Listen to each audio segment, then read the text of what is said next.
આ 4 સમિતિ એવી છે તમારા અર્થશાસ્ત્રની ચોપડીની અંદર કાં તો લાસ્ટ પેજ ઉપર અથવા તો પ્રથમ પેજ ઉપર ખાસ મેન્શન કરી નાખજો, કારણ કે આ સમિતિ જે પૂછાય છે એનો મતલબ કે આ મુદ્દો કે છેલ્લા કલાકોની અંદર છેલ્લા 2 કલાકમાં પણ મને શું કરવાનું છે અથવા છેલ્લા 8 કલાકની મને શું કરવાનું છે, કયા મુદ્દા એવા છે જેને મને ધ્યાન રાખવાનું છે, એમાંનો આ મુદ્દો છે, બરાબર. એટલે ખાસ આને પોઈન્ટ આઉટ કરજો, જેમાં તમે જોઈ શકો તો 5 સમિતિમાં પહેલી આવે છે સુરેશ તેંડુલકર સમિતિ, બરાબર. તો શું કર્યું હતું કે સુરેશ તેંડુલકર કમિટી ગરીબી રેખાનો અહેવાલ રજૂ કરતો. પછી ભગવતી સમિતિ જે બેરોજગારીની સમસ્યાના અભ્યાસ માટે રચના કરવામાં આવેલી સમિતિ હતી.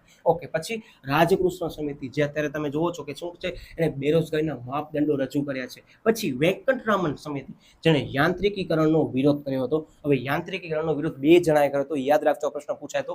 સૌથી પહેલા આવશે ભગવતી સમિતિ અને વેંકટરામન સમિતિ, બરાબર. ભગવતી અને વેંકટરામને શું કર્યું હતું તો કે યાંત્રિકીકરણનો વિરોધ કર્યો હતો. આમ યાદ રાખજો, કારણ પૂછાશે પછી ત્યારે 2 સમિતિ મગજમાં યાદ આવવી જરૂરી છે. ના આવે તો શું ભગવતી વેંકટરામન